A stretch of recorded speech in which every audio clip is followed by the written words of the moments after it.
Hey there, American history students. This is Mr. Shear. Today's lesson is about immigration during the Gilded Age and the impact that these immigrant groups have on industrial America and all the changes that are taking place around the turn of the century. So we're not going to waste any time today. We're going to get straight into it. I'm going to share with you my screen here. And I want to start today with a couple of questions. So I'm going to ask you to answer these as soon as we get this to come up here. And they're going to focus a little bit on immigration today, and you can kind of get the opportunity to compare what's going on then in the Gilded Age to some of the issues that we talk about with immigration today.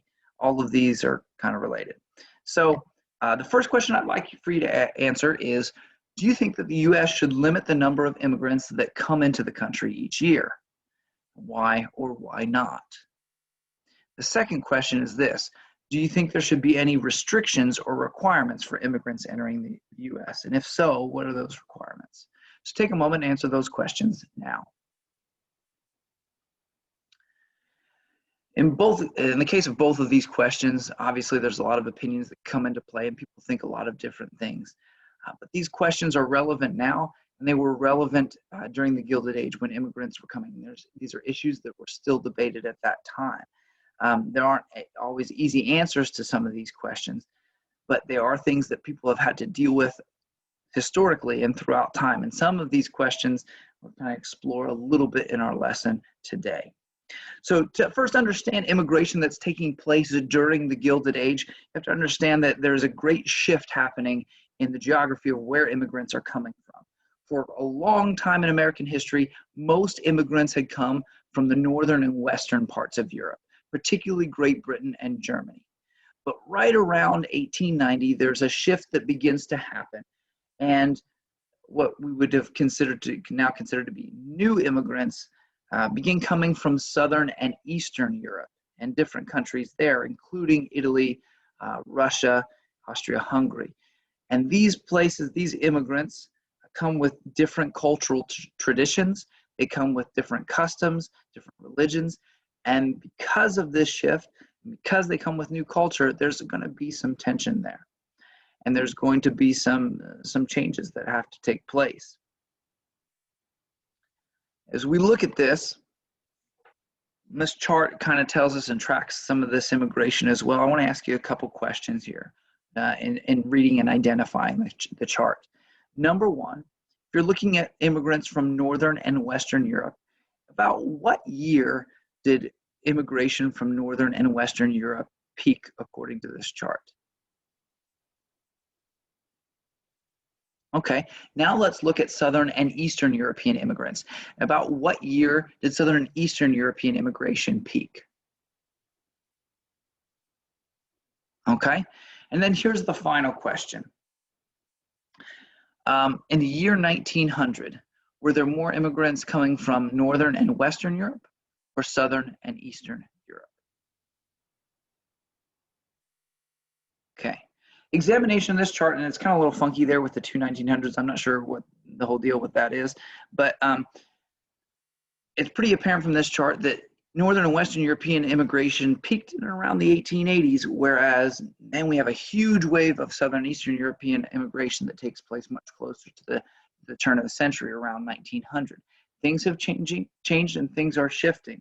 And like I said, that means cultural change. This is a perfect example of it. Most of our older immigrants or old immigrants come from Northern and Western Europe. It has primarily a Protestant tradition now after Martin Luther had nailed all those theses to the church walls, and they had undergone that Reformation change. So a lot of Protestant influence there, and that's primarily what is in the United States of America at the time. Our Puritans and Pilgrims and early settlers have brought a lot of that with them. But now we have immigrants coming from different regions, from the South and from the East, with traditions of Roman Catholic and now Eastern Orthodox religion. And they bring with them different religious practices, different beliefs, and things that are a little bit not what our Protestant settlers that have, or residents of the United States had been used to at this point.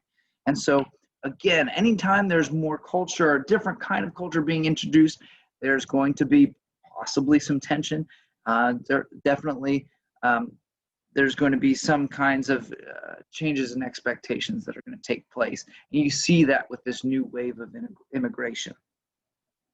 Now, why are these people immigrating? Well, there's a lot of different reasons. And in the past, we've talked about the difference between push factors and pull factors. Push factors, you remember, are things that are going to push an immigrant out of the country or push them away from where they currently are. A pull factor is something that's going to draw them to their new country or draw them into the United States. So just to think about immigration that might have been happening at the time, what do you suppose some of the possible push factors may have been that would have pushed them out of where they were in Europe? Go ahead and take a minute and list 2 or 3 of those. Okay, among your list, there may have been a couple of the following. You may have said that they're trying to escape poverty or maybe a bad work situation or not a lot of employment in their home country. And so they're trying to get out of that poverty, get out of that difficulty of finding work or finding good work in hopes of finding it somewhere else. They may be trying to avoid forced military service or something we call conscription. Their country, a lot of European countries at the time did this. If an immigrant perhaps didn't want to participate, they might come to a new country to try to avoid that. Additionally, some of these countries in Europe are experiencing a great deal of political upheaval, dictators or others taking over, and to try to escape that, some immigrants will want to leave and try to come somewhere else where that political upheaval isn't as much. Many European countries, because of a number of different factors, experiencing higher food prices, and it became very difficult to be able to feed your family at a reasonable wages. And so a number of immigrants are trying to escape that kind of situation so that they're able to feed their families a little bit more affordably. You've also got population growth and overcrowding, which many people are hoping to escape and find new land and new space for themselves. And then finally, some are just trying to escape religious persecution. They're persecuted in the country where they're at, especially Russian Jews were under a lot of persecution. So they're trying to flee away from that and kind of enjoy some of that freedom, hopefully somewhere else. Now let's change sides and let's go over to the pull factors. What do you suppose some of the pull factors might have been to draw people into the United States at that time? Take a moment to record 2 or 3 of those right now. Okay. So here's a couple that you might have come up with. Number 1, many immigrants are going to come in hope of finding better work. And certainly there are rumors of lots of opportunities to work in America. And since they're industrializing, there are lots of jobs. And so maybe that's what they are seeking. It could also be that they're seeking available land. And we know from our discussions in the settling of the West that there is plenty of land available. And particularly those people that were looking for more space, were tired of the overcrowding, this might be a real big drawing card for them to come to the Americas. Some also might just be seeking a higher standard of living or a better quality of life. And this is kind of tied up in this idea that we refer to as the American dream. The American dream saying that, you can come here, you can be able to provide for yourself, provide a good living for yourself. And so many people or many immigrants might have sought that opportunity to be able to live a better life here in the United States, where the cost of living might have been a little bit lower for them. Some also may be seeking some of that political freedom that we talked about on the push side. Maybe they want or were being drawn in by the opportunity of the freedoms that America had to offer that maybe their home countries did not have. And so they're looking for that participation or freedom in government that they hadn't thus far enjoyed. Some also might just be hoping for a story like Andrew Carnegie's, this idea of social mobility, where you can come as a poor person, work your way up the social ladder, and become rich or wealthy beyond your imagination. That's something also sort of tied into this American dream thing that has been kind of coursing about. But this idea, this opportunity was real to them, that maybe they don't have a chance to really get a leg up in their own country, but if they come to America, they can climb that social ladder and they can become something that they never would have been able to in their home country. So whether we're talking about push or pull factors, regardless, many immigrants are coming at this time, both to the East and the West Coast. If they're coming in the East, the passage across the Atlantic is definitely not easy or simple. Most are going to come in steamship, and because a lot of them don't have much money, they're going to ride in steerage. If you've ever seen Titanic, and one of the main characters, Jack, he wins this ticket in like a poker game, His ticket is for steerage. It's at the bottom of the boat. They cram a lot of people in there. It's dirty. There are rats running about. Disease spreads pretty quickly. A lot of people die in steerage on their way across the Atlantic. So many people don't even make it all the way the journey across to the Americas. It's dangerous in passages as they come across. But if they are fortunate enough to make it, many of them are going to come in at the main processing center or main entry point in the east, which is Ellis Island. You've probably heard of Ellis Island before, primarily because of Lady Liberty, who stands out there welcoming people out to the East Coast. Lady Liberty actually stands on an island called Liberty Island, not quite Ellis Island, which is Ellis Island's right here. But they're very closely related there. And they would come into Ellis Island to enter the country, and through tons of immigrants came through in the early part of the 1900s. Probably somewhere in the neighborhood of about 12 million from the 1890s on through the 1950s. So we're talking about millions of immigrants coming through Ellis Island. And to do so, they had to pass through a couple examinations. The first was a physical exam to make sure that they were healthy, didn't have any diseases, or weren't bringing any diseases into the country. And number two, to make sure that they were healthy enough to be able to work. If they passed this criteria, they would also have a government examination. And the government exam basically tried to get a good idea of how they might be able to contribute to society, and to make sure that they weren't going to just let in immigrants that were going to go straight to the streets and just add to the problems of poverty and the workforce and all those kinds of things in the cities. So they'd ask them a couple questions, but three things that they like to check for most often were, do you have any job skills? They have plenty of people were trying to come and get those factory jobs that were unskilled, that you just turned a wrench all day. Those kind of laborers were in great supply. But what they didn't have as many of, or what they were hoping to attract more of, is skilled laborers, okay? What they might also ask is, do you have any money? You could come to this country, but if you were completely broke, there's going to be a little bit of time where you don't quite have a job yet, or don't have a paycheck. Do you have enough money to be able to survive and to make it for a little bit until you can get a job and get things going? And then finally, they want to know, and they need to find out, whether you're a felon trying to flee your own country, trying to escape the law. As the government kind of asks some of these questions, they're trying to find out what type of people they're letting in and how they might be able to contribute to society. And that's how you become admitted into and through Ellis Island. Now, if you're coming in from the West Coast, most of those immigrants are going to be primarily Asian immigrants coming from China and Japan. And a lot of those immigrants beginning immigrating in the 1850s, particularly a lot of Chinese that are coming to work on the railroad.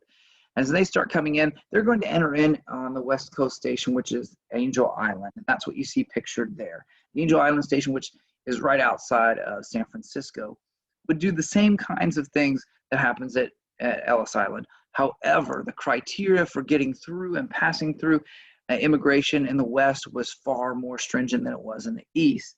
And many, many immigrants that come in there have to wait extended periods of time even to have their immigration hearings. We're talking not just days, but weeks or even months before they could have their immigration hearings and hopefully get into the United States.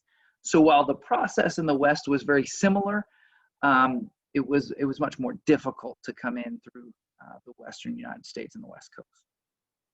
Now, as all these cultures come together in the United States of America, there have been a number of ways that historians have attempted to explain what happens as these cultures blend together. You've probably heard the term melting pot before. It's pretty common. And people describe the United States as a melting pot. And what that means is that cultures of all of these places and all these ethnicities, all this diversity comes together and blends together and creates something completely new and unique, a culture that is distinctly American. It melts together and makes something new. A great way to compare this is to the baking of a cake. And I don't have an extensive amount of experience here with this, but as I understand it, you gather a lot of your ingredients and everything. You got your eggs, and you got your flour, and you got your sugar, and all the things that you need. You mix together, you make the batter. When you whip up the batter, pour it into the pan, goes into the oven. Bing, okay, we've got a cake now. And you pull that out. Now, if I tell you and I look at you and say, oh gosh, I really don't like eggs. Could you please take the eggs out of the cake? You're not going to be able to do that, because all the ingredients have come together, made a batter, it's been baked. You can't separate the eggs out anymore. It's become something completely different. This is what people mean by the cultural blending that takes place in a melting pot. all those individual cultures are put together, these ingredients are put together, they're blended together, and they create something new and hopefully really, really good, right? And so that's kind of the melting pot. It's made something distinctly new, right? Others argue that the United States is less of a melting pot and perhaps more of a mixing bowl. And so what they mean by that is cultures come and they mix together and they're in the same places, but they still maintain a lot of their original characteristics. But yes, they're all here and yes, they're together, but they still hold to their own little pockets of culture in many ways. A great way to compare that is instead with a salad bowl. Okay, when you're making a salad, you got your lettuce and your cucumbers and your tomatoes and your olives and whatever else you got in your salad, your carrots or whatever. And you can toss that all together and everything. And then you put it in front of me and I say, oh, gosh, you know what? I really don't like tomatoes. Can you please pick the tomatoes out?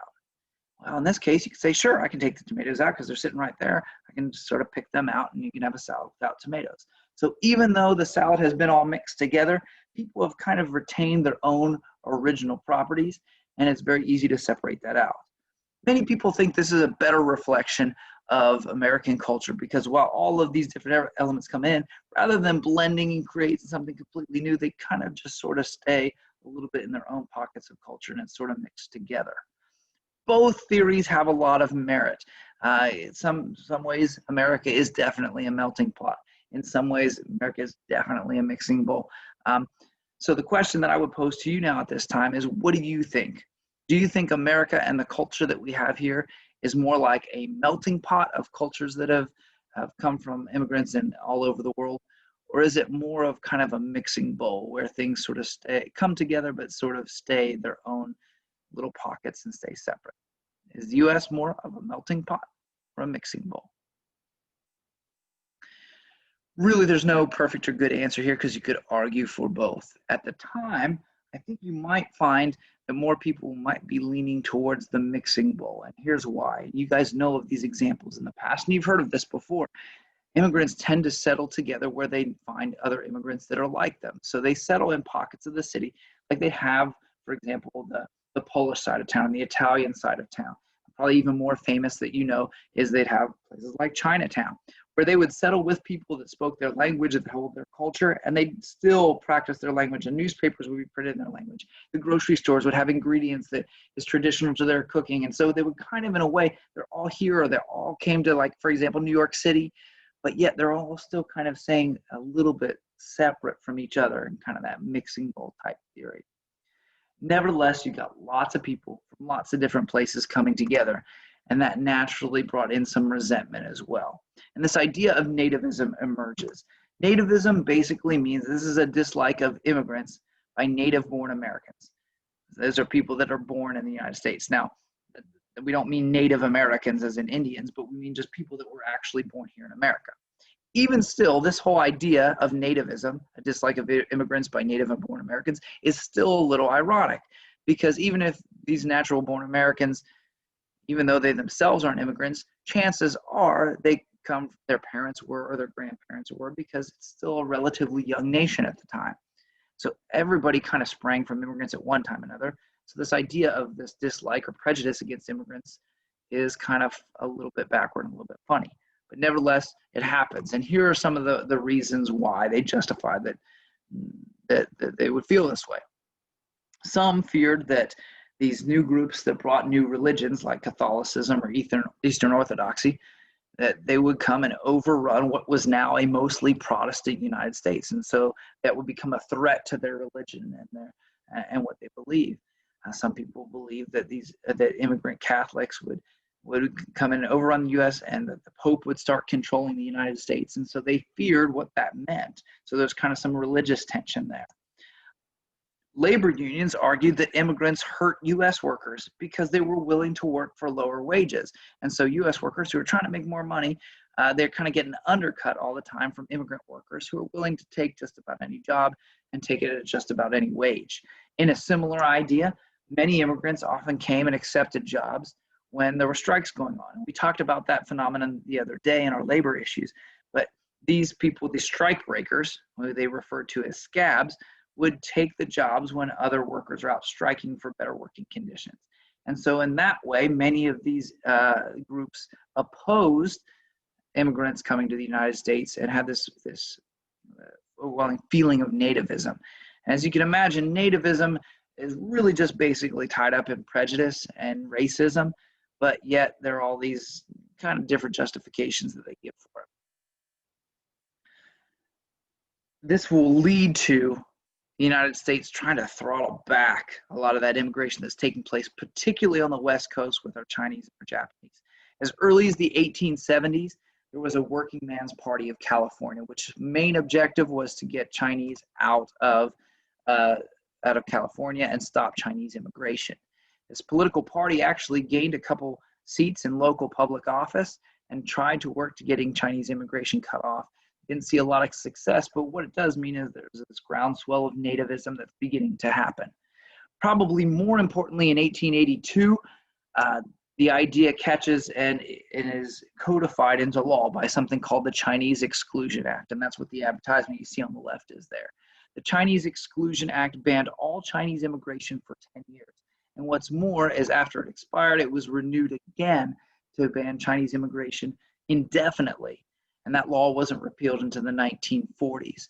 So in 1882, they're taking this measure to completely cut off immigration from one particular country. Also run into a similar situation in 1906 with Japanese immigration and something called the Gentleman's Agreement, where Teddy Roosevelt agrees that he'll allow students, Asian students, to be in desegregated schools in California if Japan will promise not to send as many immigrants. It's not an official on the books thing, that's why it's called the Gentleman's Agreement, but it does throttle back a lot of Japanese immigration. So you see this push now from nativists to try to stop immigration because they're taking jobs or they're threatened by their culture, their religion, and trying to kind of end a little bit of that. And so immigration comes with great advantage because they're going to fuel industrialization. But it's also going to result in this growing nativism and this tension between Americans as well. And so immigration still faced at that time a number of the same questions that we began with at the beginning. How many immigrants to the United States admit? Should there be a limit to that? Should immigrants have to go through or meet certain requirements?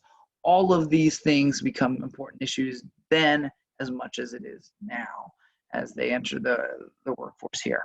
So that does it for us today. There's an interesting assignment in Google Classroom that you're going to use to kind of close up your thinking on immigration during this time. It's got a couple primary sources, a couple political cartoons, and then also a questionnaire from Ellis Island. You're going to look at those primary sources. You're going to answer the questions right there on the Google form. And then when you're finished, you can submit that Google form and you've completed your activity for the day.